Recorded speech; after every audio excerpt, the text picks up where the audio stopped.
I don't wanna waste my life. I don't wanna waste my life. I don't wanna waste my life. Sometimes when the beat hits, it's just some things there's no going back. You know what I'm saying? Yeah. I'm not the one with the issues. I hear you. Now here is your tissue. If I'm moving too fast, I might have to dismiss you. And it's really too bad, cause I really will miss you. But I'm not the one with the issues. I left them at church when I made it official. I murdered the curse with my own benediction. Left God in the dirt, call it death of the fiction. Superstition will be served in eviction. Competition will be left in a ditch. Oh my God, it's too damn hot in this kitchen. The fishes are men, I'm not sleeping with fishes. Oops, my bad, I guess I'm moving too vicious. Verses sold, I gotta put them on your wish list. Bless my soul, cause I'm dodging your little hit list. I guess you know you just lost another witness. Gotta let me go, gotta let me go, gotta let me go. Gotta let me go, gotta let me go, gotta let me go right now. Gotta let me go, gotta let me go, gotta let me go. Gotta let me go, gotta let me go, gotta let me go, I'm out of here. I can do anything, fuck your opinions and energy.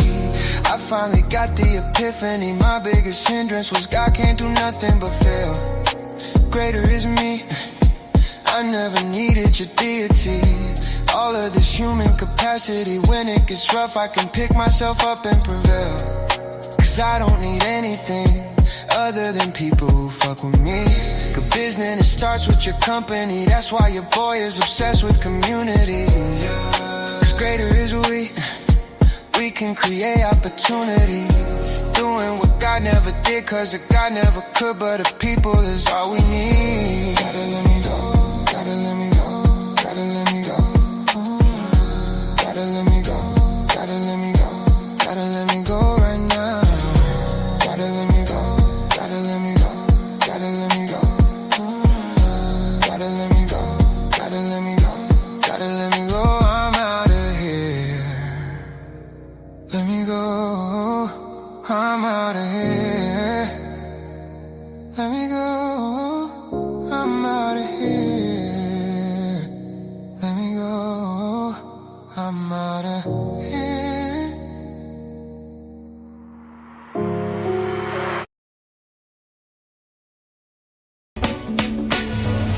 Hello, beautiful people. How are you doing out there? Listen, welcome to Sunday Sessions. You know, this is our weekly touch point for connection, community, and conversation. So whether you're watching us live, thank you, or you're watching on the global campus or having a local watch party, or you're going to catch the replay, we appreciate you too, okay? And it wouldn't be right if we didn't mention our mission, and that is to simply help you connect better, build better, and live better. And our values are also clear. We are forward thinking, we are people centric, and we are life affirming. Okay, affirm yourself sometimes. That's what you got to do.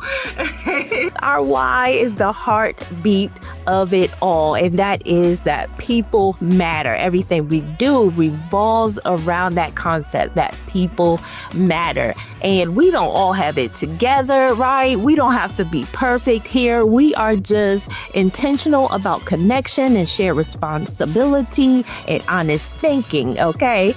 And I love that about us. Now, if this is your first time with us, listen, we have a first time gift for you. I need you to follow that link, okay, on the screen, or click it from the chat, okay? And that is our small token of hospitality, and it's just giving you a guide of how to navigate connection a little bit better. So we would love for you to go ahead and get that. And if you are a regular, you are a returner, okay, and this is home for you, we appreciate you as well. You keep us going, you keep us moving, you keep us motivated.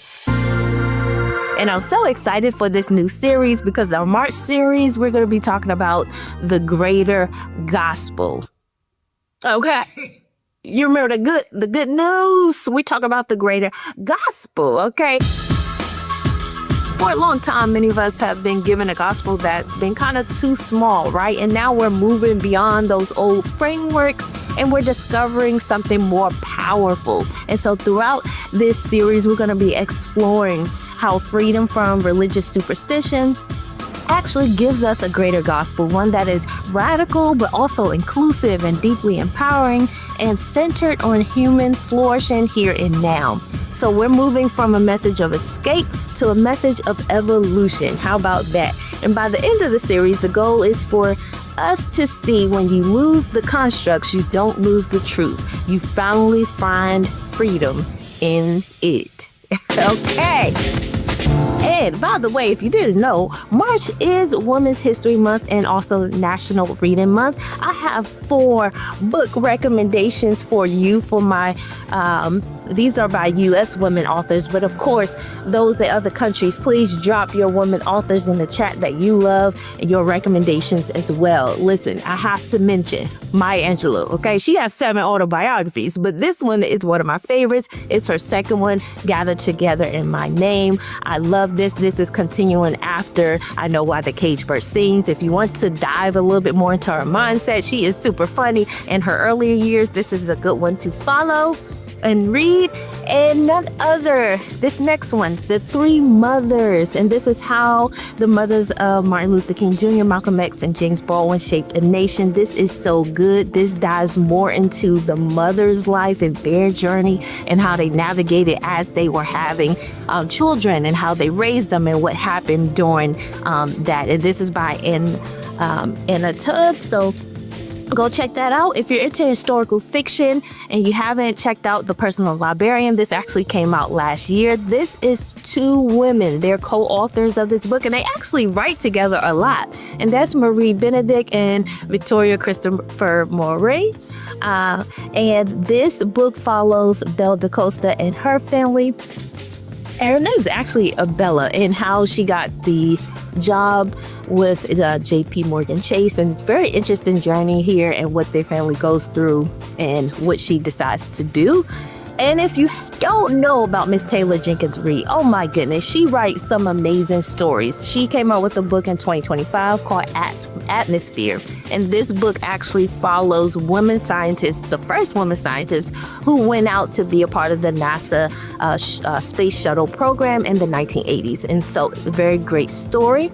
And if you don't already, what are you waiting on? Go ahead and follow me on my YouTube channel at Darante. I had to plug it in, okay? Give me a time to plug it in. But over there, I do bookish content, motivational videos, personal development, and a little vlogs here and there. So if you like that type of content, go hang out with me over there. All right. But before we get into today's conversation, let's go ahead and check out Bridge City News. What's up, Bridge City? Happy Sunday or whatever day it is on your side of the world. My name is Elaine, and I'm here to give you a look at what's happening across our community. There's a lot going on here. We are growing and shifting and unfolding, and I want to make sure that you're in the loop. At Bridge City Global, Women's History Month is a time to honor the brilliance, resilience, and leadership of women whose impact shapes families, workplaces, movements, and communities across the world every single day. From organizing and caregiving to leading change, building businesses, and creating opportunity, women are often a driving force behind strong, thriving communities. This month, we celebrate the power of women and recommit to building communities that reflect their strength, wisdom, and lasting influence. We're under construction. We've officially launched the lobby of our global campus. It's a one-stop shop to move through the campus experience and see how we're growing and expanding as a community. There, you will find our welcome center, event center, business center, and more. Drop by today and check out how our global campus is expanding to accommodate our growth. Want to host a watch party? Have you ever been in the middle of a Sunday session and thought, I wish this was available in my city in person? Well, you could be the person who becomes that spark. Hosting a weekly watch party is the first step to bringing the Bridge City experience to your city. A watch party is a small, in-person gathering, usually 3 or more people, where friends meet at someone's home or venue to watch the community's weekly online session together, creating a shared experience for community, conversation, and growth. It's about building relationships and community around our mission and message, with hosts providing a welcoming space, food, and discussion supported by our community resources. Visit the link to discover everything you need to start, host, and lead a watch party. Every first Sunday of the month is Bridge City Movie Night. And in April, we'll be watching Sinners, a supernatural horror thriller directed by Ryan Coogler, who also directed Marvel's Black Panther movies. Wakanda Forever, yes, hunting! Sinners features Michael B. Jordan in a dual role as 1930s Mississippi twins, Smoke and Stack, who have returned to their hometown to start a life anew. The brothers open a juke joint only to confront a terrifying evil that forces them to defend their community over a single brutal night. Your girl can't handle all that, so LA ain't gonna be sitting this one out, but y'all make sure y'all show up, okay? Connect with like-minded people on a deeper level by joining one of our clubs. This month, we're highlighting the Wellness Club. The Wellness Club is dedicated to fostering self-awareness and emotional well-being through mindful practices. Members will explore tools and practices like breathing exercises, meditation, journaling, and stretching, all aimed at promoting emotional regulation and inner growth. Expect regular posts featuring wellness activities and self-care practices. Join, share, and learn which tools resonate best for you to cultivate a more balanced and resilient mindset. So make sure y'all join us in the Wellness Club. To all of our new members, welcome. We know that joining a new community, especially online, can be overwhelming. That's why we've been intentionally working on building a campus experience that helps orient you and makes it easy to navigate all that Bridge City is and offers. If you haven't already, visit the link today and make the most of your member experience, because at Bridge City, membership matters. Since the start of the year, more than 40 people have made the decision to connect with Bridge City as their community of choice, and we couldn't be more excited. Every new connection is a step closer to a better world. Make sure to explore the campus, complete the new member journey, and introduce yourself so that you can start making an impact. Are you ready to get involved? Visit our Teams page to explore the growing number of opportunities to do the work of community. As we're moving from conceptual to operational, we need volunteers to be the bridge so that people can see the vision. Volunteering isn't just about helping the community look good.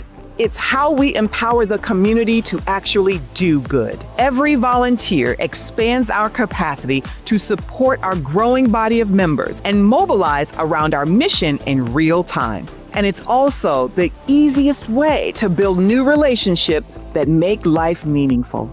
Becoming a volunteer gives you more people to call, more people to laugh with, and more people to face life with. Visit the link on the screen to explore the growing number of opportunities to get involved.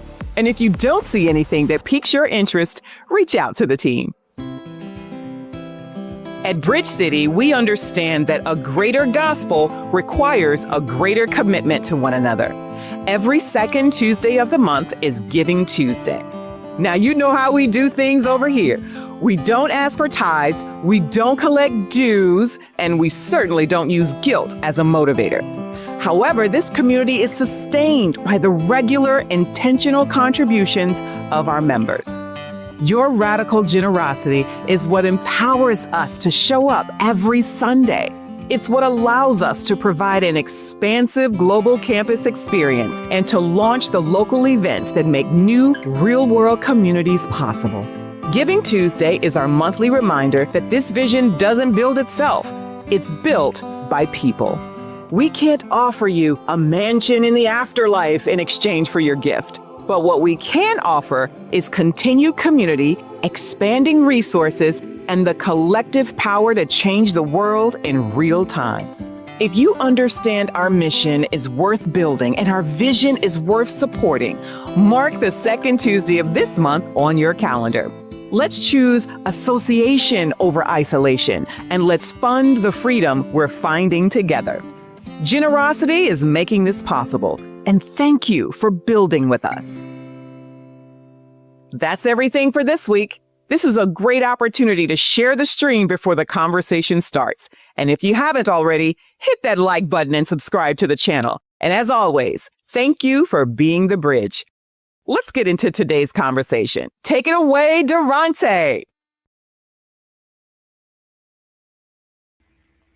Welcome in, everybody. That was just absolutely amazing. I get such a joy and pleasure out of watching our opening now, because like none of that is me. Like that's all our team. So thank you so much, Elaine. Thank you, Darnea, my wife. Thank you, Zernial. Thank you, Bob. Thank you, Ashley. Thank you, Anna. It's just amazing how many people are actually contributing to what we do now on a weekly basis, and it's so beautiful. I hope you all are having a wonderful Sunday.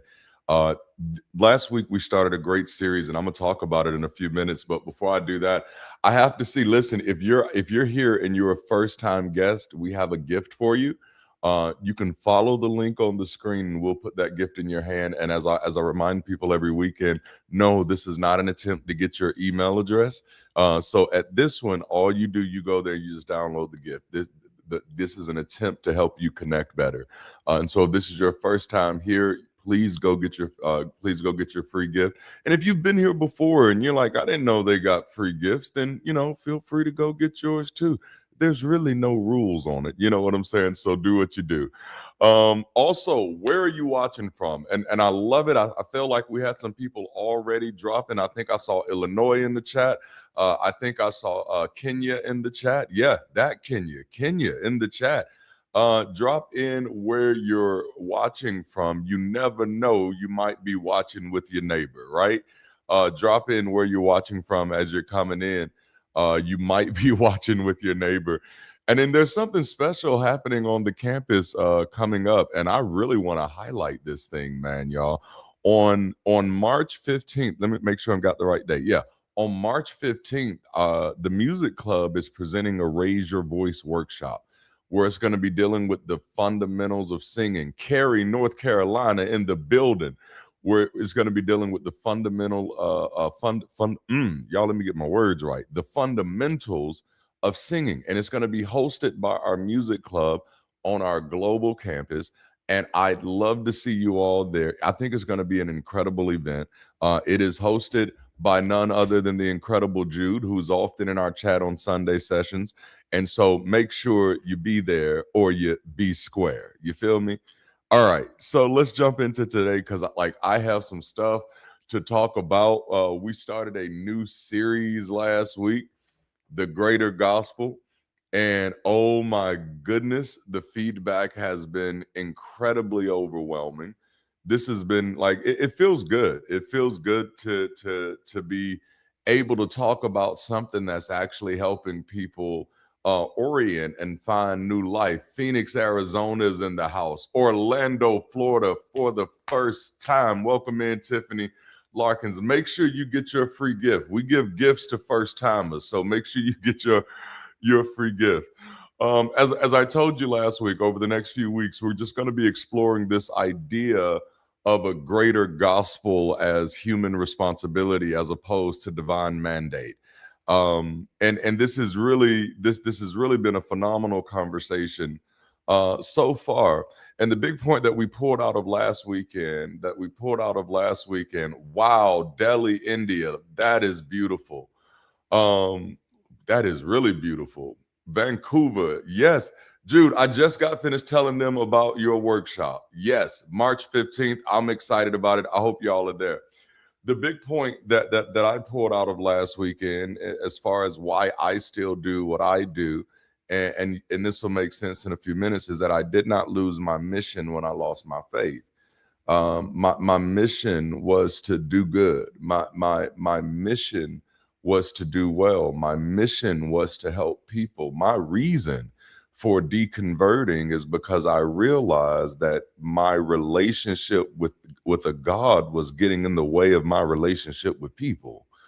And like one of my last prayers that I prayed was, listen, I don't know if you're real or not, but I cannot put anything out there before people ever again. I can't do it. And so that was real for me. So I still had a mission, and my mission is to help decrease harm and increase well-being. So I didn't lose my mission when I lost my faith. I just opted for a bigger one. And so in that last week, we unpacked that in the old gospel. In the old gospel, I loved you because there's this man in the sky that will punish me if I don't love you, right? But in the greater gospel, as we're calling it, the greater gospel, the good news. If that was the good news, the great news is nobody has to die for me to love you. Nobody has to command me to love you. I love you because you're here. Period. Like that's literally enough. Hey, you here? Okay, all right. I love you. I love you. I guess I gotta have to because you're here. Like, ain't that how family works sometimes? Like when especially you grow up with a household like mine. There was a bunch of different people that lived in the household, and oh, you here too? All right, I guess we love you too. Then get on in here. You know what I'm saying? But that's kind of how life is for me now. And I can't even take the credit for this series. And so I gave the credit to where credit was due last week. And I told y'all this came from a conversation between me and Joe Pittinger, who I've had on the channel. And I think I told y'all when I had him on the channel that I was going to steal his idea. I had him to talk about it because I thought it was so great. And I told him that, hey, I'm going to take that and I'm going to turn it into a whole series because it's so good. And just to give you a little recap of how that went, I asked Joe, I'm like, hey man, why do you still do this? Because again, I know why I still do this. I know why I still show up on Sundays. And why I still get a passion out of trying to build communities around the needs of people, where they are, why they are, how they are. Like, I know why I do it. Like, I have sociological reasons why I find the value in this. But my background is sociology, and so I'm talking to Joe, and I'm like, so what was your reason? And interestingly enough, which I didn't even think about this until now, Joe's background is also in the social sciences, and so just very interesting. But Joe literally, in the most modern secular sense you can, Joe pastors a church that he inherited from an atheist pastor. Like that's the world that he lives in. And so I asked him, I said, man, why do you still do this? Like, if you don't believe in a God anymore, like if you don't believe in people being anointed to do things or people being called to do things anymore, then what compels you to do this? If you're not called to do this by God, then what compels you to still do this? And then Joe looked at me like, just like he didn't even have to think about it. He was like, dude, we have the bigger gospel. And it like almost sent chills down my spine, because it's like, no, you are undeniably correct. We have to, because again, that was the reason that I deconverted in the first place. Flashback to last week. It wasn't just that the gospel was broken, and it was. The gospel was broken. I think we all knew that. Most of my contemporaries, we had spent the majority of our time wrestling with the broken gospel. We saw ourselves as the fixer of the faith, as the fixers of the faith. So the fact that the gospel was broken was really never enough for us to walk away. But the moment we realized that, oh snap, the gospel might be limited, that maybe love your neighbor is limited. Maybe love your neighbor sounds good, but I really could be loving everybody. Oh man. Okay. So I'm sorry. So that was my conversation with Joe. He said we have the bigger gospel, and in a sense, what he meant was by saying that is that we don't have restrictions on who we love. We don't have filters on who we love. We don't have barriers on who we value, right? We have the greater gospel. The good news was, and I don't want to walk through all of last week, but the good news was I came to set the captive free. The greater news is you're capable of setting yourself free, and we're here to support you in the process. You know what I'm saying? Yes, man. Oh, this is so good. All right, so I'm ready for this. So, man, I hope y'all are ready for this. Over the past 4 years, researchers with Harvard Graduate School of Education's Making Caring Common, and isn't that nice? You rarely hear of that side of Harvard that they have a that they have a School of Education's Making Caring Common. We're just going to call it MCC from now, because every time I say it in my voice, I don't hear caring, I hear Karen. And I don't think we want to make Karens common. So we're going to call this MCC, Making Caring, not Karen, Caring Common, the MCC project. But they've been investigating the underlying causes of loneliness. And in May of 2024, they conducted a national survey with the company YouGov to find out what Americans had to say about the problem, as well as the types of solutions they supported.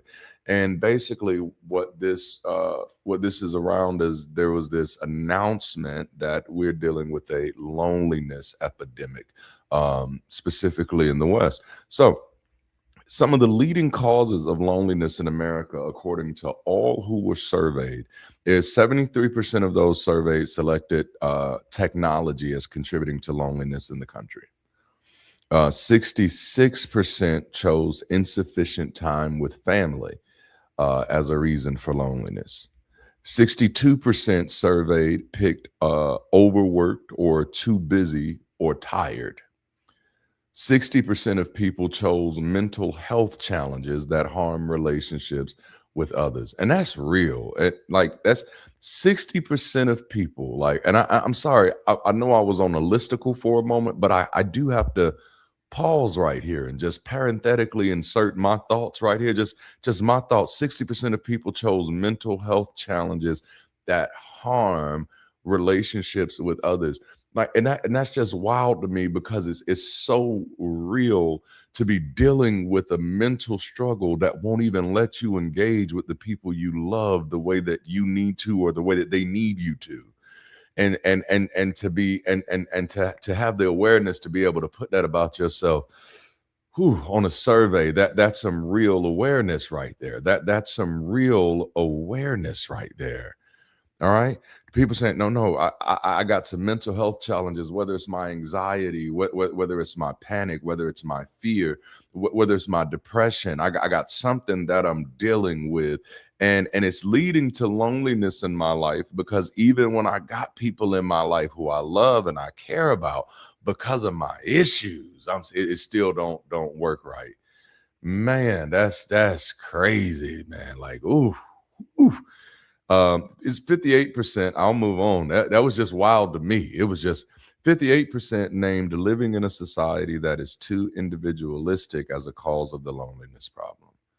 I'd love, I won't be able to keep up with it on a Sunday, but I'd love to come back and read what you think some of the things that contribute to loneliness are. But 58% named living in a society that is too individualistic as a cause of the loneliness problem. And then 50% of people selected no religious or community life. Too much focus on one's own feelings. That hurt me a little bit, because I am incredibly focused on my own feelings. And the changing nature of work with more remote and hybrid schedules. Which I know I've worked remote probably for almost the last decade of my life. At least 3/4 of people who were surveyed highlighted the following solutions to loneliness. And trust me, I'm going somewhere here. Reach out to family or friends. Learn to love myself. I love that one, because, okay, listen. Okay, now let me go back, because I need to make sure y'all understood what this is again. At least 3/4 of people who were surveyed highlighted the following solutions to loneliness. All right. The first solution, I like that. The first solution is reach out to family or friends. This is a solution to loneliness. The second one is learn to love myself. And I'm getting a kick out of that right now because basically the second one is like, get used to it. Get used to it. That's one part of it, is like, get used to it. But now there is a real aspect of it, and that is a part of the loneliness feeling, not being comfortable being by myself.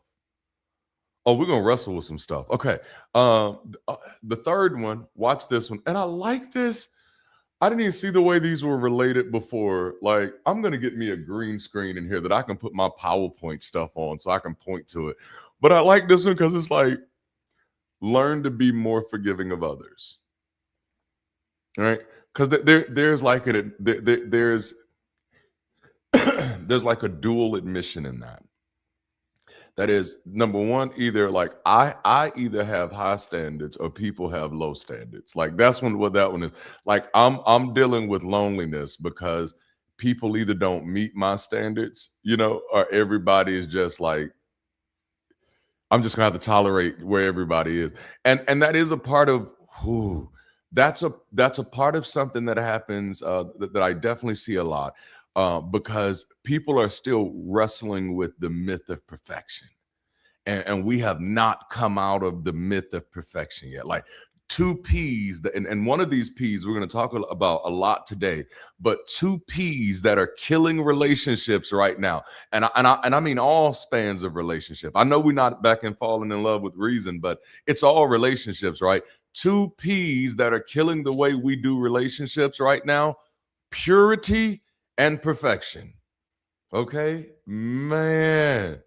Purity and perfection. These are the two P's that are probably doing the most damage in relationships. And so that learn to be more forgiving of others, it might be some wrestling with that one. And then I really love this fourth one, and that's finding ways to help others. And I think one of the things I like about all of these solutions is that Bridge City is an advocate for all of them. Reaching out to family and friends, yeah. Learning to love yourself, absolutely. Learning to be more graceful with others, absolutely. And finding ways to help others. I think these are all excellent solutions. Among their own recommendations, the MCC, Making Caring Common, researchers stress the need to promote a culture that cares and serves others. Collective service can provide important connections that relieve loneliness, they state, as well as cultivate meaning and purpose and mitigate mental health challenges. They also urge public and private leaders to build up social infrastructure in order to help people develop meaningful relationships with others. Okay, I want to translate that for it. Okay, do y'all mind if I take my time this morning? This weekend, this afternoon, whatever it is. I don't know what time it is. I'm high. Let's go. Do y'all mind if I take my time? Because I want to read that again, and then I want to translate it. Okay. Among their own recommendations, the MCC researchers stress the need to promote a culture that cares and serves others. Okay. Collective service can provide important connections that relieve loneliness, as well as cultivate meaning and purpose and mitigate mental health challenges. This is what they say.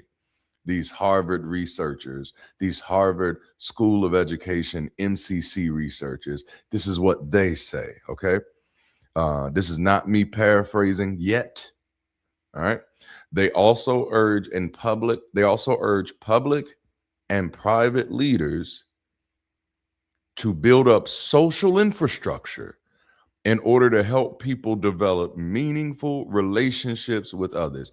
Now, if we were in the same room right now, as an effective communicator, I would read that a few more times. I would read it a few more times, and I'd walk back and forth. I'd pace back and forth. I might even walk down the aisle until people get it, because what MCC researchers came to the conclusion of in May 2024 is what I was already working on as of March. Okay, y'all ain't getting it yet. Y'all ain't getting it yet. Listen, you're slow, but you are so worth waiting on. Okay, so come on, I'm going to help you get it. Lean in, lean in. You got to get close for this one. In March of 2024, we launched Bridge City Sunday Sessions with a mission to connect better, to build better, so that people can do what? Live better. What are we doing? We are building social infrastructure in order to help people develop meaningful relationships with others. What are we doing? We're trying to promote a culture that cares and serves others. So in other words, what did MCC say? They said the solution to loneliness is Bridge City. Did y'all not miss that? Did y'all miss that? Did y'all not catch that? Was it not clocking? Okay, I'm gonna stop. I'm gonna stop. But no, that was so good to me. That's so good to me. Like, it's like, no, yeah, this is what we need to be working on. 3/4 of those surveyed said they wanted more activity and fun community events where they live. Who knows what a major part of our mission is? To plant local community campuses. Not trying to build a personality kingdom around me. I just so happen to be the spokesperson right now. I just so happen to be the loudest voice in the room. I'm the midget on the mountain right now. You know? Oh, I can't talk about the midget on the mountain into the next series. Y'all got to be here next month for that. All right. And they want public spaces that are more accessible and connection focused. Okay? Okay, so one of the things that religion has done a great job of monopolizing in the West are third spaces. Okay? Third spaces used to be like the bar, where everybody knows your name type of thing. Churches did a excellent job. My church was one of the churches. We were those churches. We weren't grandmama's church. There were no flowers in our churches, no flowers on the stage in our churches. I painted all the walls in my church black, and the people thought that I had lost my mind. They were like, okay, I think you worship the devil. I think nobody was surprised when I became an atheist, because like I've been slaughtering sacred cows since I was a child on the altar of progress, you know. But I painted all the walls black because it was some things that I wanted to do with the lighting. But anyway, churches have done a great job of monopolizing third spaces, you know, third spaces where people can go and they can not just Sunday fun. Yeah, great. Not just for Sunday, but it's a space that people can go anytime throughout the week and do whatever they want to do. If they're musicians, they got time to hang with other musicians. If they're singers, they have time to hang with other singers. If they love children, they got time to do stuff with children. Whatever your hobby, they got it there as long as it fits within the confine of their theology. All right. Okay. But in a world where more and more people are deconstructing not just their religion, but their culture and even their political ideologies, then they're getting their access to third spaces becomes restricted. Because now it's like, I don't know if I can sit in this room anymore. Like literally, that's why many of us deconvert. It's because we realize like, damn, I can't sit in this room anymore. As much as I like the things, as much as I like some of the things in this room, and like y'all can look at me and tell that I loved what I got from church, man. I love being able to sing. I love being able to preach my little ass off. I love being able to work together with other people. I love being able to mobilize volunteers. I love potlucks, bruh. What? No, I loved having something to do literally every day. I loved having a purpose for getting up. But at the same time, you get to a point where it's like, but I just can't sit in this room no more. Oh man, as much as I love the people that I love here, as much as I like, damn, I even love the songs, but now I can't even listen to the lyrics no more. It's like, oh my goodness, you know? And so as that is happening, There is no alternative third space. And this is something that I've been spearheading for as long as I can. And it's not just me. And y'all know I've been very vocal about this. Sunday Assembly has been doing this longer than I have. Houston Oasis, the Oasis group has been doing this longer than I have. You got the Universal Unitarians. They doing it too, sort of, kind of, but there's everybody doing it, but it is necessary to create third spaces for people, places that still meet that need, which means we have to wrestle with, why did people stay so long? Why did they want to be there? And my answer is like, because it is not the theology that people was attracted to. No one theology. Didn't none of us really believe God was a good guy? No, it wasn't the theology. It was always the community. And then somehow we've allowed ourselves to allow the church and religion to monopolize community. Because now anything that looks like community, oh, y'all ain't ready for me today. Anything that looks like community, anything that sounds like community, anything that walks like community, we say, well, damn, that looks a little bit too much like church. And it's like, no, because church has been the only thing that has been doing community for so long that you don't know what community looks like anymore. Church has become substitute for community. Oh, damn. Okay, I'm sorry. So I hope that helps you understand why the work we do here at Bridge City is so important. Modern loneliness, and man, oh, that's my whole life. Come on now. Modern loneliness is a symptom of exclusionary love. This is my thesis. We have built a world where you are an enemy unless you are a friend, leaving no room for the common rational bridge of reason. Religion and modern tribalism prioritize being right over being well. What do you think about that? Like I want to do a thought experiment one day on the utility of rightness, because that's like a lot of conversations are about people wanting to be right. And I've shared this story with y'all one time about me sitting with one of my friends, or like it was like extra group of them, and for whatever reason they had went through this season where they were really interested in this theory that aliens, lizard people had taken over the White House and everything, and I'm like, okay, whatever. I'm an author, sci-fi author, so I like foolishness. I like speculative foolishness, okay? But then at one point I realized, like, this ain't even really, you're not really interested in doing this for real, for real. The high you get off of this is just possibly being right. Like it's not that, ooh, if I'm right, we need to do something. The end game for you is just, see, I was right, y'all. I was right. And I had to sit there and it's like, do you know how useless that is? Like, dealing with the utility of being right. Like, there's some times where being right really, really matters. You know what I'm saying? Like if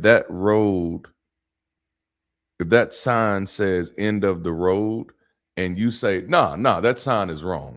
It really matters if you're right or not, But outside of cases like that, like, I'm like, what is the utility of you being right in this moment? Who does it help? Who does it protect? And I think those are sometimes very complicated things to deal with. But religion and modern tribalism, like, and again, it's not just religion. It begins to prioritize being right over being well. And I know religion did that to me, because y'all have heard me tell my story. Y'all have heard me tell it with tears in my eyes. Like, one of the things that I had to realize is, like, I'm not well. And this whole time I thought I was right. And so how is it possible that I was right, but I'm not well? Something's wrong there. That math is not mathing. And so my rightness needs to always be considerate of my wellness. This is bruh, jalapeno. I almost spoke in tongues right there. No, my rightness needs to always be needs to always be considerate of my wellness. And that's one of the things that I thought about over a decade ago when I deconstructed and walked away from the pulpit. I wanted to start Bridge City back then. I did. I wanted to tell everybody, but I realized that that rightness would interrupt other people's wellness. And I had no way at that time to provide any type of infrastructure to support people. I realized that no, it's right to tell people that what they're believing is a lie. But I also have to consider the consequences, especially in the Bible Belt, which is where I live, if their parents decide to kick them out of the house. Dang, I don't have an extra room. You know, like y'all don't want to talk. The rightness has to be in consideration of wellness. We're lonely because our institutions are checking for our allegiance instead of our ailments. We live in a society that would rather you be orthodox and isolated than integrated and thriving. And at a time where the collective conversation seems to be centered on who do we hate, this weekend, I want to change the subject by shifting the question to the other side of the spectrum, and that is, who do you love? Who do you love? And are you for sure? You know, who do you love? You know, last weekend I highlighted a few scriptures from the gospel of Christianity to demonstrate the impact of the promotion of the good news as virtuous on global societies. While my goal was not necessarily to attack Christianity, it was to highlight that the limited gospel of religious frameworks have significantly impacted the way we relate to each other and impact the world. The big point was that accepting good news as good, even among secular circles, was problematic because not only was the gospel broken, but it was limited. It limited the reason why we could love others, and it limited who we could love. And I know a lot of times we say things like, no, the gospel is one of the most profoundly loving books and profoundly loving messages in the world. And I'm like, no, that's the problem. The problem is if you can read the gospels and come out and call that loving, we have a problem. And the problem is either you don't understand the context or you didn't read it, you know, or you just wicked. Because here it is. The gospel is very clear. And I've pointed this out in my Monday through Friday content. The gospel does not preach an inclusive love. It is an exclusionary love. Love your neighbor. He pulls that from Leviticus. Leviticus defines very clearly who your neighbor is and who your neighbor isn't, you know. Oh, y'all ain't ready for me. Y'all for God so loved the world that he gave his only son. Now, the way that is interpreted by modern Christianity is that God so loved the world that he killed his son for the world, or that he let his son get killed for the world. Now, that's not actually the interpretation of that, but that's how modern Christianity preaches it. And modern secularists still call it love. That somehow killing your child to please other people meets the standard of love. Y'all got to help me. So today we're gonna do something very similar. We're gonna do something very similar. Very similar. I want to point out some other tensions in the text, just to make sure that you understand why I'm doing this greater gospel series. So Christianity gives us completely competing, gives believers completely different competing messages around the context of love. So I already mentioned John chapter 3:16, for God so loved the world that he gave his only begotten son, that whoever believes in him shall not perish, but have everlasting life. Now, the original reading of that is not that. It has nothing to do with a sacrifice. It has nothing to do with a crucifixion. It has no expectation of a crucifixion in that sense. But it's that, your son is given. But then go further and you go to First John, which is a different John, maybe could be the same. Nobody knows. First John and 2, it says, "Do not love the world." Okay, now, for God so loved the world that he gave his son. But a few books later, "Do not love the world, nor the things in the world. And if anyone loves the world, the love of the Father is not in him. For all that is in the world, the lust of the flesh, the lust of the eyes." These scriptures used to torture me, by the way. I used to torment myself with these scriptures. And the boastful pride of life is not from the Father, but it is from the world. The world is passing away, and also it lusts, but the one who does the will of God lives forever. Now, how can I do the will of God when God loves the world, but I can't love the world? I'm like, whoa, what a mind fuck that is. I'm sorry, it's Sunday. I try not to cuss on Sundays because some people be watching with their kids and they be pretending like their kids don't cuss. And so I gotta play pretend with them. I'm sorry. All right. But and it's not, I'm not pointing this out just to critique Christianity. I'm pointing this out to show that this might not just stop at the doors of churches, it's possible that even when people deconvert and deconstruct, that they are still wrestling with these negatively biased views towards the idea of the world and these conflicting views of what it means to love. Okay? Because the underlying message in this one is, do not love anything that does not come from John's exclusive definition of God.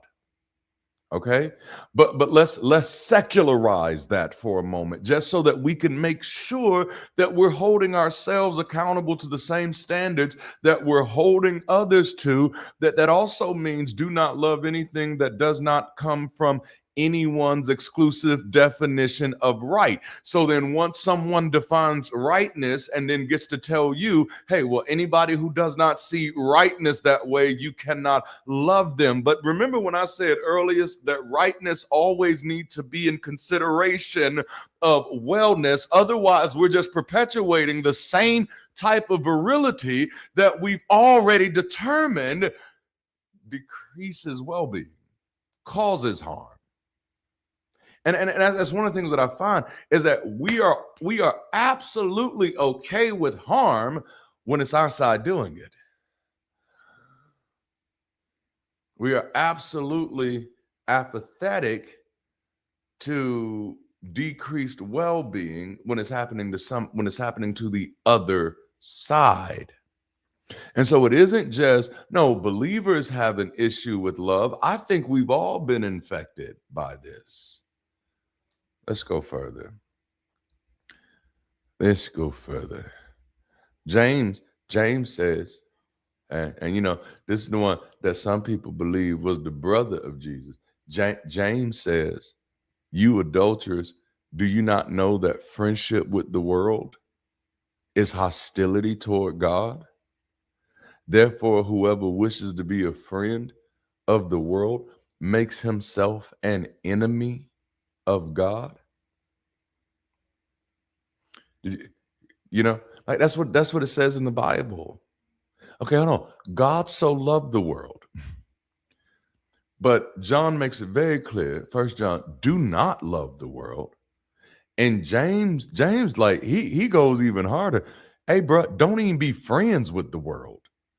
Don't you know that being friends with the world is literally hostility towards God? Does that language sound familiar to you? Does it sound familiar to you? But then let's take it further. Going back to 1 John. John says, "Do not be surprised, brethren, if the world hates you. We know that we have passed out death into life because we love the brethren." Not because we love everybody, because we love the brethren. Remember that scripture that people like to quote about Jesus was that, you'll know my disciples by their love. Yeah, you'll know my disciples by the love they have for one another. Not you'll love my disciples by the love they show the world. Not you'll know my disciples by the love they have for everybody. The old gospel is exclusionary love. Because we know that we passed out of death into life because we love the brethren. He who does not love abides in death. Everyone who hates his brother is a murderer, and you know that no murderer has eternal life abiding in him. In Christianity, loving the world is exclusively reserved to God. God loves the world, and he also defines what loving the world means. For God so loved the world that he drowned everybody in it. That's how that works, because he gets to define what love is. But see, that doesn't stop at God. Like if you have a society that is infected by that belief, then no, that goes over to all different types of authority figures. That translates to all different types of authority, political authority, but even parental authority, even relational authority. Yeah. Okay. So in Christianity, loving the world is exclusively reserved to God. Humanity is doomed to endure suffering in the world and separate themselves from the world. Make that make sense however you can. While people claiming to speak for a God get the exclusive right to define what it means to love. And I think, like, if you pay attention to where we are in society and where we've been for a long time, you can see the problems, because what we still do is we go to other people to ask them what it means to love. Maybe one of the biggest problems, maybe one of the biggest side effects of religion is that we've cultivated entire societies that think other people have the answers to their questions, instead of cultivating people to learn how to get answers. And so people don't even trust themselves to live their lived experience and determine what love is for themselves. Okay? So this type of doctrinal overload, if you will, creates a built-in contradiction. If God loves the world, why is human love for the world treated as spiritual compromise? The answer in practice is that religion reserves true love for God and for those approved by doctrine, while the rest of the world becomes something to fear, resist, convert, or morally manage. All right. And I think that's some of the baggage of religion that many of us still kind of carry on. Watch this. Listen, that means, because I want you to get away from just this idea of, just religions do it. I need you to see where we all do it at. Yeah. See, I got to take my time with this one. I need you to see where we all do it at. Because even when you deconvert, it's still, the residue of othering others is still there. So the rest of the world, the others, the people you don't like, your new sinners, who are your sinners? Who are your sinners? Your sinners, the people who are not your saints, the people who are not your in-group, become something to fear, resist, convert, or morally manage. So the issue is not simply love the world versus don't love the world. The issue is who gets to define love and who gets excluded from it. Which brings me to our first point of today's conversation, is when who matters more than how.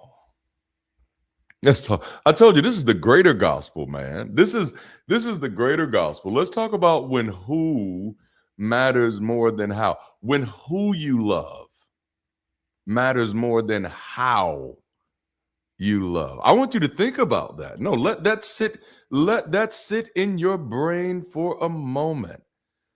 Let that sit in your brain. When who we love matters more than how we love. Because isn't that how we've started to do love? Do we love it's do we love the same things that determine whether or not we love you? Who we love matters more than how we love. Listen, when love becomes loyalty, people become collateral. Okay. Loyalty based love protects purity first and people second. I think everywhere Abrahamic religious systems have impacted society, culture, and politics, love has been usurped with loyalty. I actually think that we have a love crisis because our relationships revolve more around loyalty than love, royalty than responsibility. Because the Abrahamic religious version of love is based in kingdom domination ideologies that bind identity by who we are loyal to through domination. We have to be dominated by the same top. So, therefore, our love for others and even the world we share has to be filtered through our loyalty to religion before our actual concern for others. And I'm going to run that back, okay? So, therefore, our love for others and even our love for the world that we share, it has to be filtered through our loyalty to religion before our actual concern for others. But let me run it back and replace the word. It has to be filtered through our loyalty to politics before our actual concern for others. Well, okay, let me go a little further. No, it has to be filtered through our loyalty to ideological rightness before our actual concern for others. Concern is only confirmed after the loyalty test. And even then within doctrinal, cultural, or political limits. And I'm suggesting that living in a world where Jesus or God has been seen as loving is exactly proof that our appraisal of what love is has been preemptively separated from what love does. Okay. Remember Forrest Gump used to say, stupid is stupid does. Well, see, no, love is as love does. And again, in a world where Jesus and God, as portrayed in the Hebrew and Christian Bibles, can be objectively seen as good. And that's how it's presented by some of the brightest minds. No, we can all agree that Jesus is an objectively good guy. No, we can't. No. In a world where most people have convinced themselves that when reading the Bible, the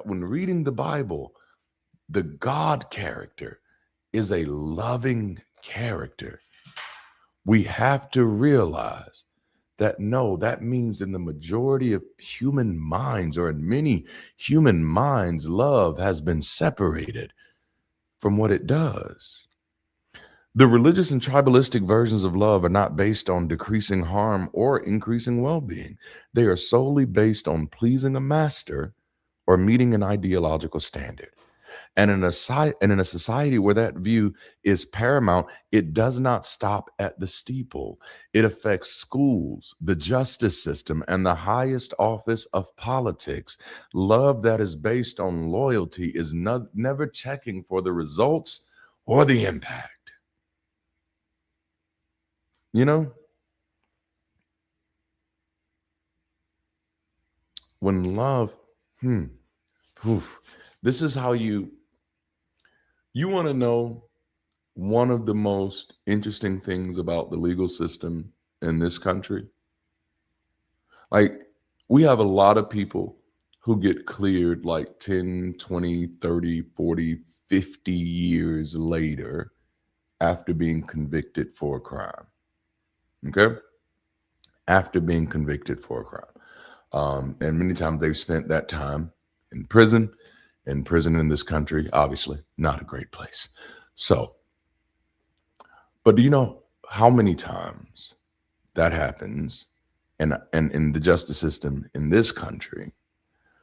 And it happens because the defense attorney did not bring something up that would have cleared his client. Okay. And I'm not suggesting that it's a conspiracy or anything like that. Could be, maybe not. It could literally be the defense attorney is overworked, didn't see it, didn't think about it. That's not even my concern. My concern is that there is a senior legal expert in those courtrooms called a judge, right?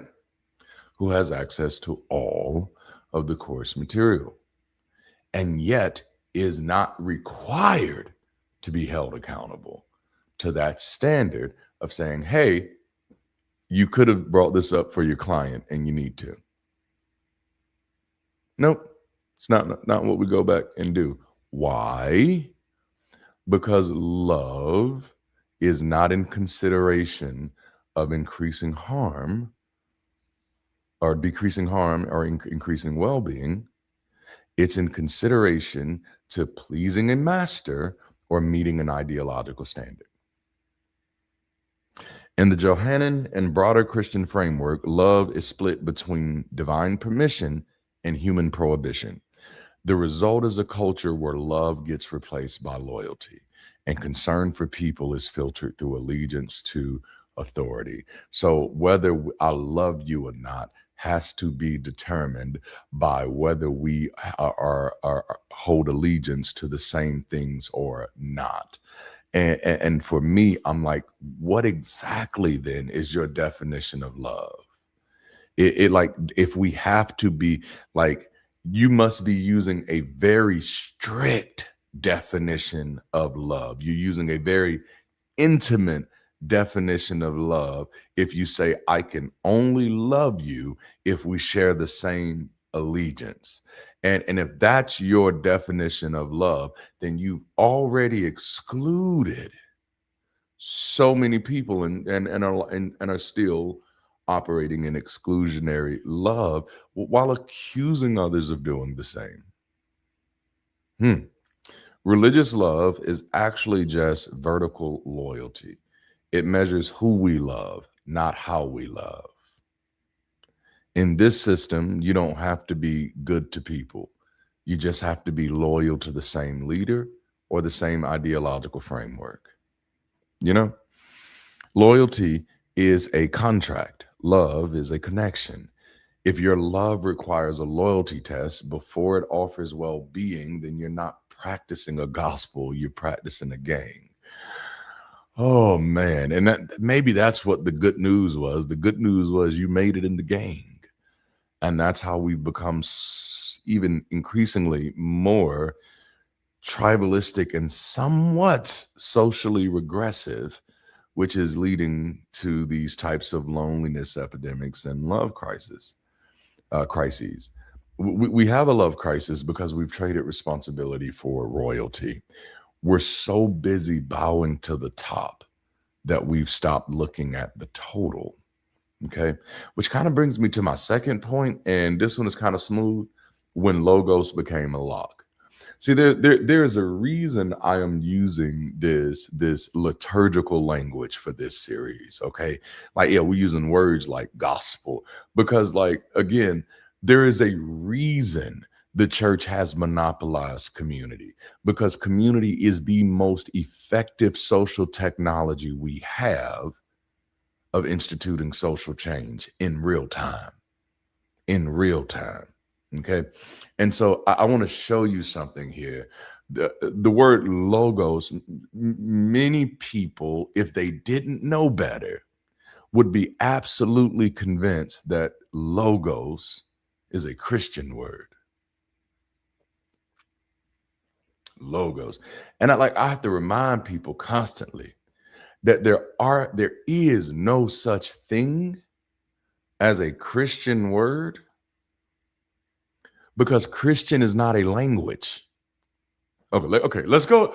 Can we do that for a moment? There is no such thing as a Christian word. There is no such thing as a religious word, because religion is not a language. Christian is not a language. So logos, it's not a Christian word, it's a Greek word. Yeah, that's what it is, which means it has a history before Christians started using it. All right. So the original concept of logos, and I'm taking this somewhere. I am taking this somewhere. Okay. Oh, liturgy. I'm sorry, y'all. Liturgical. We have the original concept of logos was never just about one religious figure. It was a part of a broader human struggle to name reason, order, intelligibility, coherence.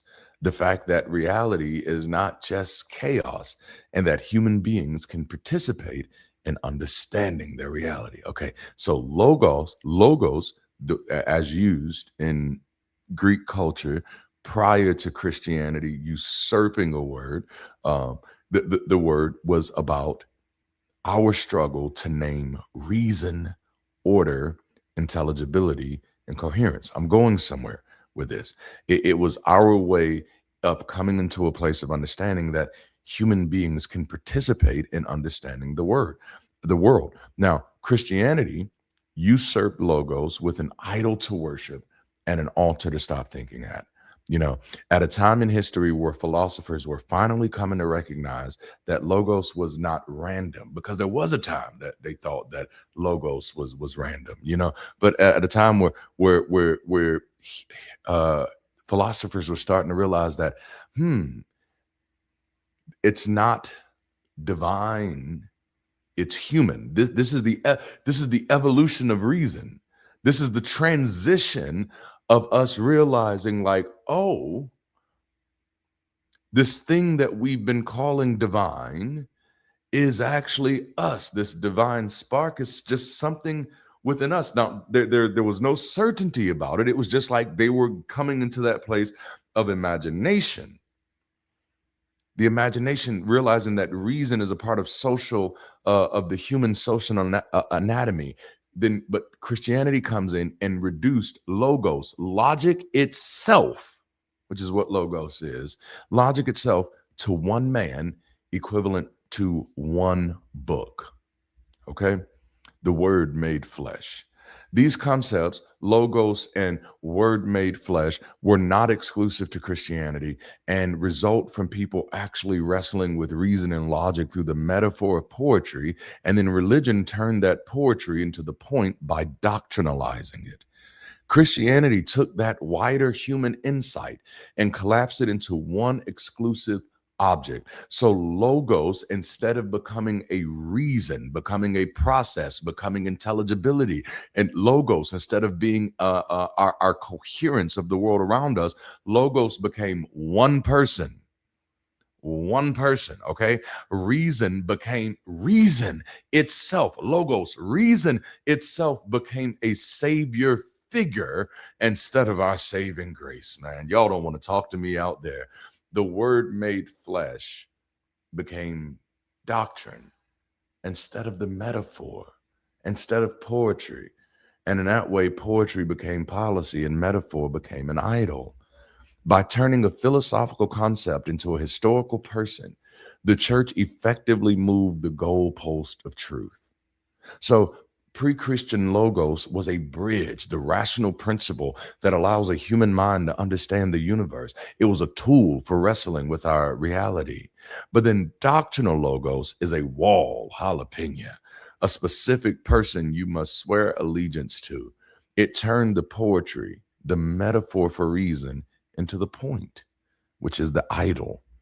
At the very moment human beings were wrestling with reason as something woven into reality in human social life, Christianity reduced logos to one man and then demanded loyalty to that man as the condition for truth. Christianity didn't just spiritualize logos, it monopolized logos, which you see it even today when people find out that you're a secular, that you're a non-believer, that you believe something different, then how do you think that you got morals if you don't have God? No. How do you think you even have a mind if there's no God? It did not just spiritualize rationality. It monopolized rationality by placing itself and its doctrine as the founding figure of reason itself. It took a shared human struggle for reason and turned it into a throne, a person, and eventually a book. Christianity usurped logos with an idol to worship and an altar at which to stop thinking. Religion took the logos, the universal spark of reason and empathy, you see there, and put it in a box labeled authorized personnel only. They turned a human anatomy into a religious monopoly. The social cause. If love is defined by loyalty to divine authority, then people stop evaluating it by its outcomes. Instead of asking, does this reduce harm? Does this increase well-being? Does this create safety? Does this help people flourish? You begin to ask, is this faithful? Is this obedient? Is this the company line? Is this orthodox? Ultimately, is this loyal? Now, this shift is massive. When loyalty becomes the test, people can justify harmful systems while still calling themselves loving. And at that moment, that's just us regurgitating the residue of our religious baggage. Yeah, you still finding a way to see ourselves as loving, even when we're not doing loving things, because our love has become about who we love, not about how we love. So as long as we're loving the right people, it doesn't matter what our love actually looks like. hmm hmm So this is how you get families that confuse control with care, churches that confuse submission with intimacy, politics that confuse domination with moral order, and communities that protect purity before they protect people. A loyalty-based love ethic cannot reliably produce human well-being because its first responsibility is not to people, it's to purity. Abrahamic religion did not merely shape private spirituality, it reshaped the social imagination of love itself as we see it, as we understand it, as we engage with it. In that imagination, love is vertical before it's mutual. So hold on, but before I can consider you as someone worthy of my love, you see that? And what was last year's good news? No, if you're here, we love you. I may not like you. You may be aggravating. You may rub me the wrong way, but I get it. You're ribbed for your pleasure, not mine. You know what I'm saying? But if you're here, I love you. hmm Period. Not because I live in some cotton candy world where God tells me to. No, this is a real love. This is a mature love. It's an understanding. Flashback to last week. That no, I kind of need you to survive. It's understanding like no. Like we are on a floating space rock. We've lost access to like 90, 95, 96% of the world around us. With everything we know, it's still just a drop in the bucket. So at this moment, like we are in a cosmic storm on a delicate vessel, and it's all hands on deck. All right. Like that's life. That's how I imagine life. Life is you were born into an all hands on deck situation. And it's in your best interest to love everybody that's here. Okay. You ain't got to like them, but you got to want them to be at their best, because people don't do their best work until they are their best selves. So it's in your best interest to want people to be their best selves so that they can do their best work. Oh, okay. I'm just trying to make it plain. I'm just trying to make it plain. So the love becomes vertical, but before it becomes mutual. Obedience becomes more important than empathy. Loyalty more important than outcomes. Shared subjugation becomes the basis of belonging. If we are submitted to the same things, we belong together. If we're submitted to the same God, we then we can love each other. If we're submitted to the same religion, then we can love each other. If we're submitted to the same ideologies, is where we're getting together.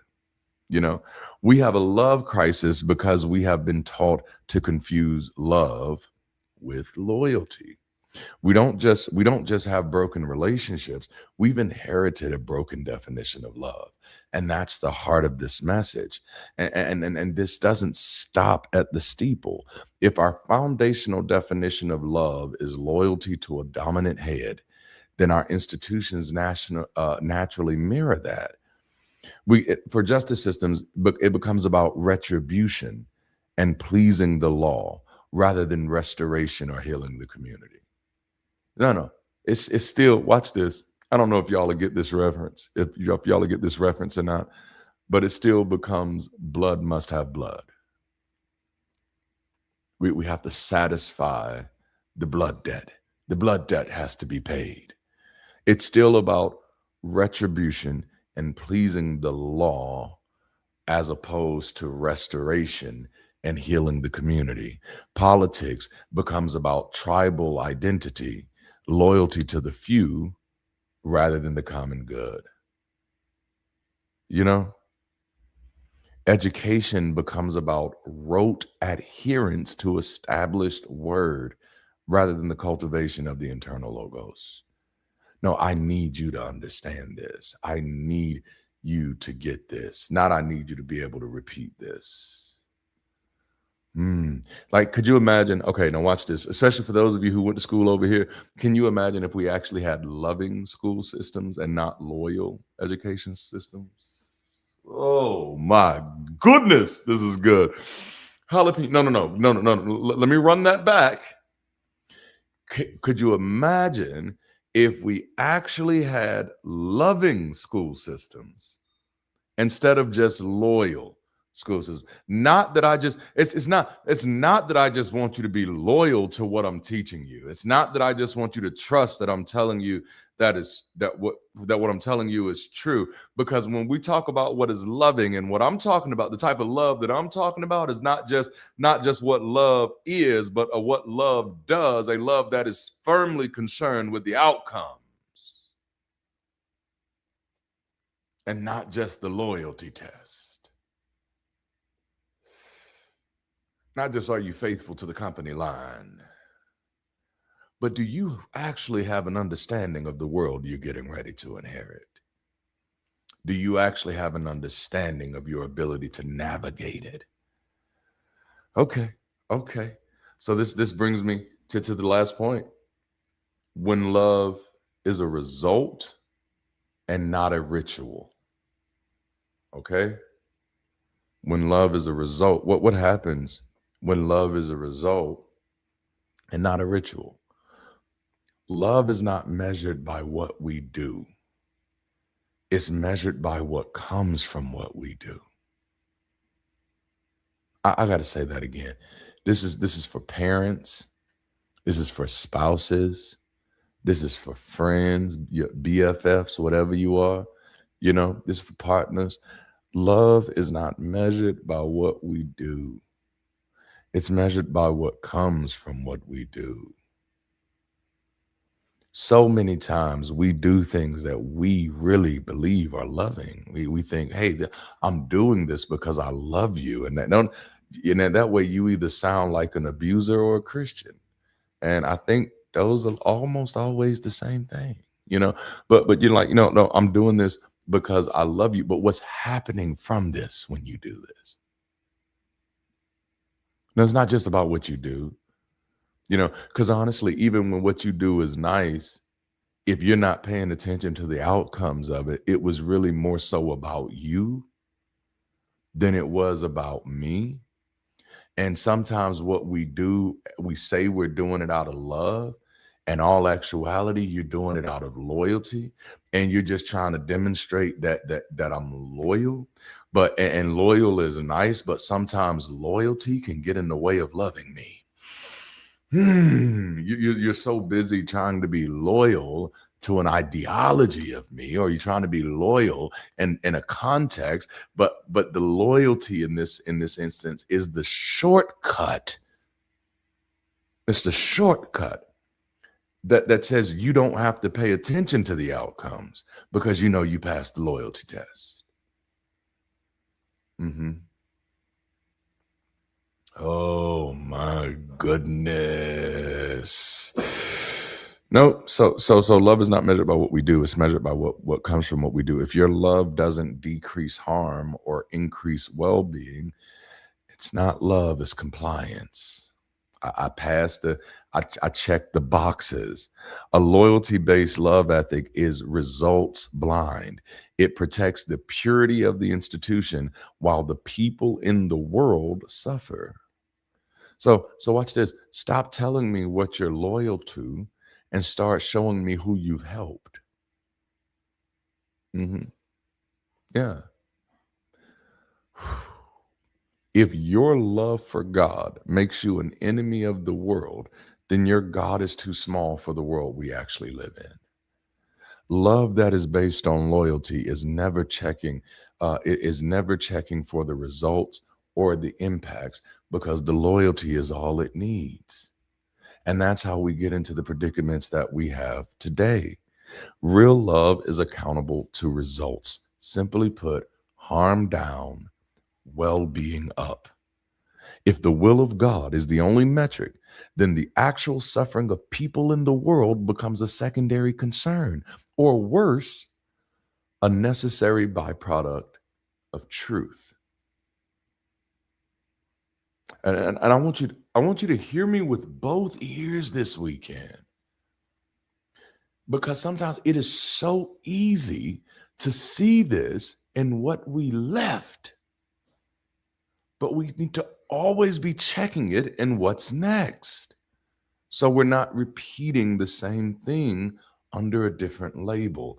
I often warn people that we're not superstitious because of religion. Our religions are superstitious because of us. Okay? We're not corrupted because of politics. Our politics are corrupt because of us. Okay. Somebody gonna get it. It is a horrible workman who blames his tools for his work. Okay. And religion is the tool. Okay. Politics are the tool. Okay. So when the tool, oh, no. It's what we do. It's what we do. We have a problem. Love looks like participation. Show up, build, repair, serve, support, create. Love becomes greater when it moves just from how we feel into what we do and how it helps. So that's okay. How we feel, what we do, how it helps. Love becomes greater when it's returned to the world, not in the sense of indulgence or naivety, but in the sense of comprehension, consideration, and compassion. I have committed my life to building community because it is one of the greatest acts of love I can do, not just for this generation, but for the generations to come. If the world is always framed as contamination, you can never practice love. You can only practice separation. You know, religion promises extraction. We're going to get you out of this. You stay unspotted, unseparated. No, separated, not unseparated, separated. But humanity requires integration, getting in the way as opposed to trying to get out of the way. I mean, you in this, so you might as well get in the way. That's good. That's a solid preacher line right there. No. You're in this, so you might as well get in the way. And this is really, and I'm gonna try not to preach right here, but damn it, this is really what I get aggravated about with many of our beautiful people in the secular community. You're still operating from that getting out of the world type of mentality. I'm just gonna stay untouched. I'm gonna stay uncontaminated. My biggest thing is to show you how different I am for them while still not having a goal to get in the way, while still not trying to find ways how can we decrease harm and increase well-being. No, we need some people who are willing to get in the way. Who do you love? We need people who are willing to get in the way and stay connected, and stay connected.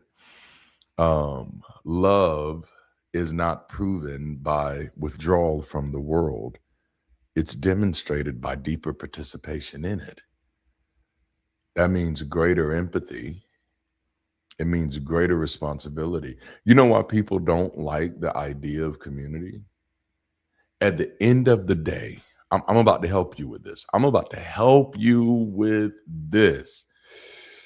And for some of you, it's going to step on your toes, but it's okay. I'm here for you. All right. One of the biggest reasons that people run away from community is because it sounds a lot like responsibility. Oh man, it sound, in a consumerist culture, we prefer to be the crowd over the community. We prefer to be the crowd over the community because the crowd has no responsibility. No, the crowd just shows up and watch. And that began to concern me a little bit because I was like, oh snap, we're building crowds and calling it community. And so now people don't know how to be a part of community. And so they think community is having an opinion. No, that's not community. That's being a consumer. Y'all ain't ready. Y'all are not ready for me this weekend. Darante, let's go. No, I think the community scares people because community, that sound a little bit too much like responsibility. But deeper participation looks not just like greater empathy. I don't just need to see your great tears. I need to see your come on. I don't just need to hear about your great heart. I need to see your great hands at work. Oh, no. Oh, yeah. Greater empathy is the starting point, but greater responsibility is the requirement. And in order to get there, we have to deal with the greater honesty. We got to be honest about it. So I'm honest with myself. I'm honest as hell with myself. I'm honest with my team. Because that's the only thing that's going to get us to greater care and a greater commitment to shared flourishing.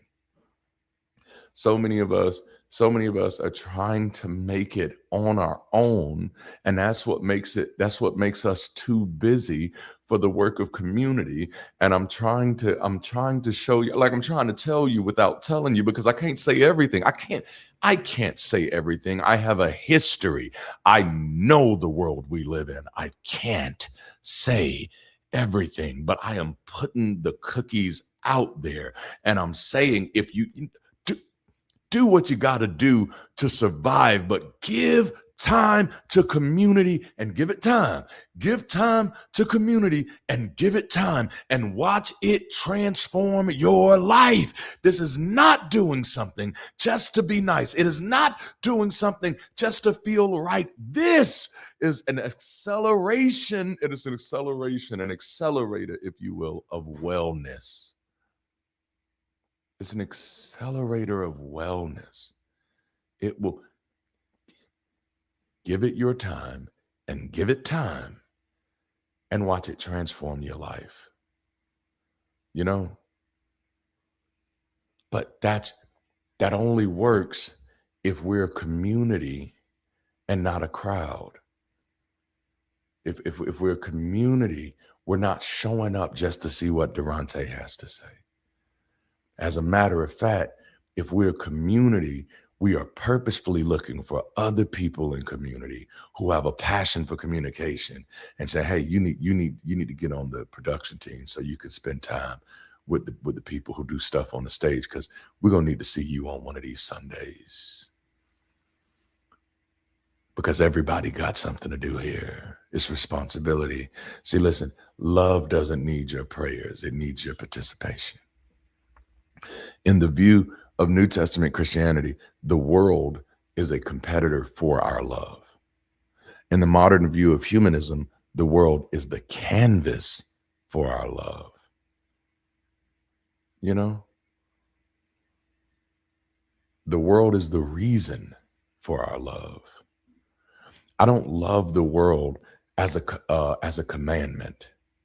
I love the world as a necessary consequence of being alive. Mm-hmm. I don't need a commandment. My love is not a commandment. It's a consequence. It's a consequence of being alive. So the greater gospel is, we don't love the world because it is perfect.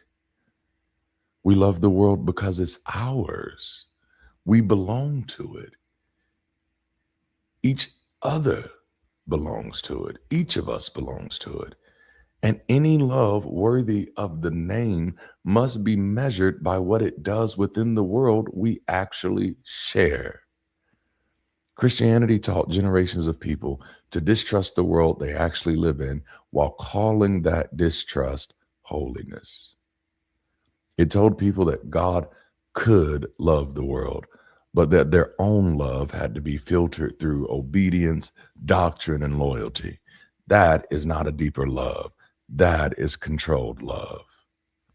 And controlled love always serves power first, but the greater gospel calls us back to something more honest. Love is not measured by submission to a master, but by our willingness to decrease harm, increase well-being, and show up responsibly for the world and the people we actually have. You know? And so the last question I want to leave you with, and I don't think I made this slide, but it's, how does it show? The first question was, who do you love? But the second part of that is, how does it show? You know, who do you love and how does it show? I want to encourage you all, please don't let the algorithm steal your love. You know, outrage is a love distraction machine. Stop giving your hate more attention than your love. Your anger isn't proof. Watch this. Your anger isn't proof of what you hate. It's evidence of what you love. Community is the conversion of outrage into action, with volunteers, mutual aid, local response, consistent building.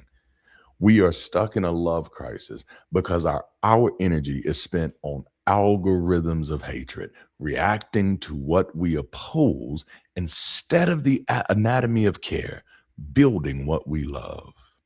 What if you spent more time building what you love, building your solutions, building what you want to see in the world instead of reacting to what you don't want to see.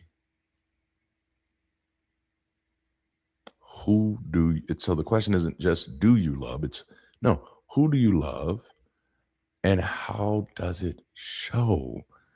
Spend some time this week auditing your week. Audit your attention, your money, your outrage, your loyalty test. That's your love map to show you, oh, that's what I love. Oh, come on now. A lot of people who join this community do so because they are tired of being angry without an outlet. They actually want to do something about the things that they're angry about.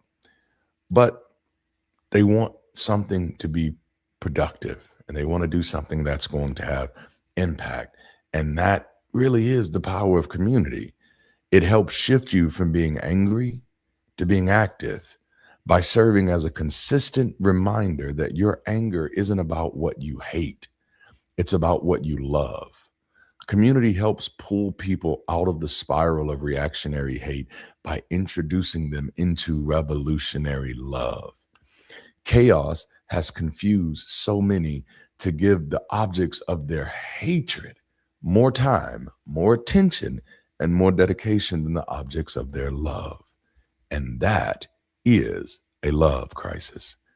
We're waiting for those, watch this, we're waiting for those who hate us to love us while hating them instead of loving us. I'm going to say it one more time because I know it's a lot of words, but y'all got to catch this. We're waiting for people who hate us to love us while we're hating them instead of loving us. The things we love, the people we love, the ideologies we love don't get the love they need to thrive because we've gotten caught up in the algorithms we've built around ourselves. Community is how we love ourselves so that we can love the world.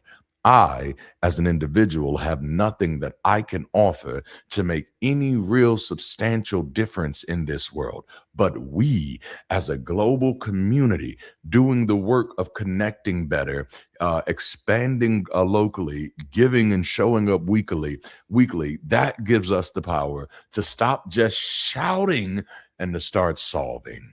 It enables us to mobilize volunteers for community service initiatives everywhere we have representation. That helps us respond to crisis. The bottom line is that when you change I to we, even illness becomes wellness. That's the reality. That helps us respond to crises. Community isn't just how we connect. It's how we show up for those we love. It's how we show up for the things we care about. It's how we build around the solutions that we want to see. It's how we support the initiatives that we want to see in the world. So listen, if you're not connected to a community like Bird City, I have a serious question for you. Who do you love? And how does it show? Because the greater gospel idea, this series isn't just a conversation around, hey, the starting point is we have exciting news.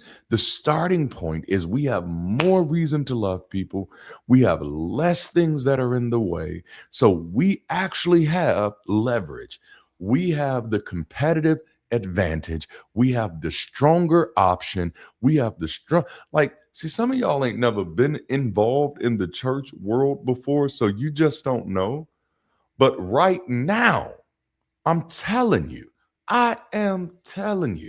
that about 70% of people who are in church would walk away right now if there was a building right across the street. If there was a building right across the street that required none of the bullshit and offered all of the same community, they'd leave right now. The music needs to be just as good. The food needs to be just as good. But everything else, we have leverage. So if you're not doing community, I'm not talking about this from a religious aspect. My specialty is not just 20 years of church planting, which that should matter. I find that it doesn't for many secular people, but it should. But if that didn't, my background in my degree in social science with a concentration in leadership and a business administration, mine should. And the beauty of it is, because we're not in the church world, you don't have to take my word for it. Sociology is a real science, which is why we open up today's conversation with Harvard's MCC report. Because building social infrastructure, helping people connect better, is the solution. And so again, I say, if you're not a part of a community like this, what are you waiting on? My question to you is, who do you love? And how does it show? And if you have any struggle answering that question today, I want to encourage you to get connected to Bridge City. I want to encourage you to connect to this community, because that we are doing the work. We're finding ways to do it. We're not pretending to be experts, because that's the thing. The work of community has to be done by community. Most times I'm just sitting back saying, yeah, we're just not there yet. We're just not there yet. Why? Because it has to look like the people. It has to look like the people. So listen, if you're out there, get connected with Bridge City today. We love to have you a part of the team. Thank you for being with me today. Now let's jump over to our next steps. What an incredible session. We are just scratching the surface of what it means to live out the greater gospel. I want to hear from you. What was your light bulb moment today? Drop it in the comments right now, or head over to the comments on the global campus to keep the conversation going. Speaking of moving the conversation forward, if you're making the decision to officially join Bridge City today, let me be the first to say, welcome to the Bridge. We don't believe in gatekeeping community. If you found freedom here, you belong here. Your first step is to follow the link on the screen. That is your portal to the global campus, where you can transition from a spectator to a builder. We've made your pathway easy with brief learning tracks that break down our mission and our model. By the time you finish your next steps, you won't just know about us, you'll know exactly how to plug in and make an impact. Joining gives you access to member-only content, specialized circles, and courses designed to help you live better. If you're ready to bridge the gap between where you are and where you're going, click that link. We can't wait to see you inside. For the rest of our family, if you value these weekly sessions and believe that a more inclusive, empowering gospel is worth spreading, let's create an opportunity for generosity. Your giving is the fuel for this mission. It makes this space accessible, sustainable, and most importantly, scalable. When you give, you aren't just paying the bills, you are empowering our bridges to reach further and support more people who are navigating their own deconstruction. Think about it, with relatively little, we've already impacted hundreds of lives through these sessions in our virtual campus. Imagine what we can establish and promote with your consistent, intentional support. Whether it's weekly or monthly, your gift allows us to train new leaders and power new projects that move people forward. The link and the QR code are on the screen. Thank you for making a statement of support today. You are the reason this vision has legs. And finally, don't keep this to yourself. A bridge is only as effective as the places it reaches. If you know someone who feels stuck in a religious construct that no longer fits, show them that there is life after uncertainty. Share this replay, invite them to a watch party, and let's show the world that the greater gospel is exactly what we've been waiting for. Let's reach the world together. Thank you for joining us this weekend for the Greater Gospel series. To our visitors, I hope this conversation gave you something to carry with you this week. Remember, the first time you're a visitor, the second time you're a guest, but by that third visit, you're as good as family. We can't wait to see you back here next weekend as we continue to explore what an inclusive, empowering gospel actually looks like. To our members, don't let the conversation end here. Make sure to stay updated on all our upcoming events and activities by checking the comments, diving into your clubs, and keeping an eye on the global campus calendar. There is so much happening behind the scenes to help you build better and live better. That's all for today, Bridge City. As you head out into your week, remember, you are no longer bound by the old constructs. You are free to be forward-thinking, people-centric, and life-affirming in every space you occupy. Until next time, keep rising and be the bridge.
Undetermined, even though my back's against the wind. I draw power in abundance from the circles I'm in. I'm good with them, 'cause I friend again.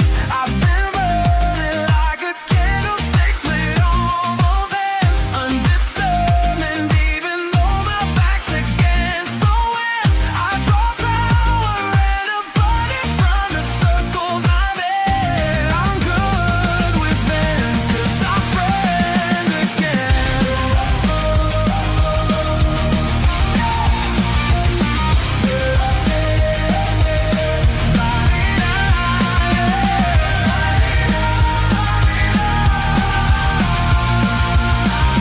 I'm good with them, 'cause I friend again.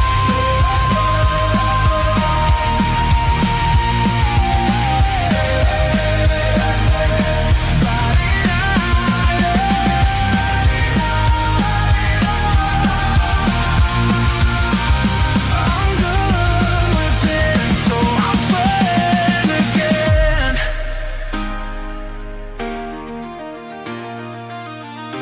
I'm learning what it means to be a friend again.